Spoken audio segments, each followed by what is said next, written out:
Les 12 pièces de laine et de soie de la tenture de Saint-Étienne sont réparties dans 3 salles du musée.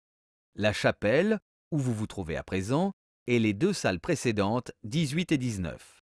Tenture de chœur déployée lors des fêtes religieuses, elle a été commandée vers 1500. Entre les différentes scènes figurent les armoiries de l'évêque Jean Baillet qui a fait réaliser cette tenture et l'a offerte à la cathédrale d'Auxerre. Miraculeusement préservée pendant la Révolution dans les greniers de l'Hôtel-Dieu d'Auxerre, elle a été acquise par le musée en 1880. Longue de 45 mètres, cette tenture illustre en 23 scènes la vie et le supplice de Saint-Étienne, saint patron de la cathédrale. Elle retrace aussi l'histoire de ces reliques depuis leur invention, c'est-à-dire leur découverte, jusqu'à leur translation, c'est-à-dire leur transport à Constantinople, puis à Rome. En bas des panneaux, un cartouche en français résume chaque épisode, tandis qu'au cœur des scènes, des banderoles en latin rapportent les dialogues. La tenture est rythmée par une alternance de scènes extérieures et intérieures, d'espaces ouverts et fermés, séparés par des éléments végétaux ou architecturaux. L'attention portée aux détails, le souci de réalisme et la richesse du rendu des vêtements rappellent la peinture flamande. Les dessins préparatoires sont d'ailleurs probablement dus à un artiste formé à Bruxelles. L'iconographie, quant à elle, puise ses sources dans un célèbre recueil du XIIIe siècle consacré à la vie des saints, la légende dorée de Jacques de Voragine. Complément d'information, les 23 scènes de la tenture de Saint-Étienne. Nous allons maintenant vous proposer de parcourir les 23 scènes. Arrivé à la dernière scène d'une salle, appuyez sur la touche verte de votre audioguide pour faire pause. Relancez-le ensuite en appuyant à nouveau sur la touche verte lorsque vous serez dans la salle suivante. Commençons par la chapelle. Scène numéro 1. Le Conseil des apôtres décide de nommer 7 diacres qui mettront fin à la discorde entre les Grecs et les Hébreux. Scène 2. Étienne et les 6 autres diacres sont consacrés. Scène 3. Discours d'Étienne dans la synagogue. Scène 4.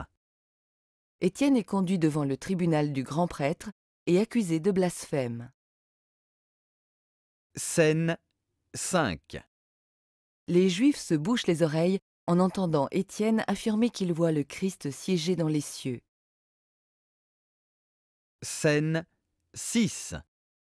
Étienne est emmené hors de la ville. Scène 7. Lapidation de Saint-Étienne. Faites pause en appuyant sur la touche verte de votre audioguide et passez maintenant à la salle 19, scène 8. Scène 8. Le corps de Saint-Étienne est exposé aux bêtes et son âme élevée au ciel. Scène 9. Gamaliel recueille le corps de Saint-Étienne et l'enterre dans son propre tombeau. Scène 10. 417 ans plus tard, Gamaliel apparaît par 3 fois au prêtre Lucien et désigne les tombeaux d'Étienne, Gamaliel, Nicodème et Abibas par une corbeille de roses. Scène 11. Lucien expose sa vision à l'évêque de Jérusalem. Scène 12. L'évêque de Jérusalem recherche en vain le corps de Saint-Étienne. Scène 13. Le moine Migétus révèle l'emplacement réel du corps de Saint-Étienne. Scène 14. Transport du corps de Saint-Étienne et guérison de malades sur le chemin.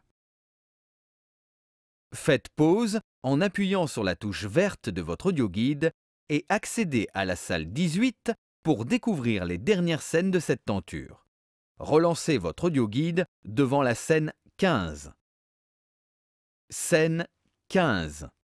La femme d'un sénateur de Constantinople demande à l'évêque de Jérusalem l'autorisation de transporter le corps de son mari. Scène 16. Le corps de Saint-Étienne est emporté par erreur Le saint apparaît au cours d'une tempête et sauve les passagers. Scène 17. Arrivé à Constantinople où la chasse de Saint-Étienne est reçue par l'évêque Eusèbe. Scène 18. L'empereur ordonne de transporter la chasse dans son palais, mais les mules refusent d'avancer.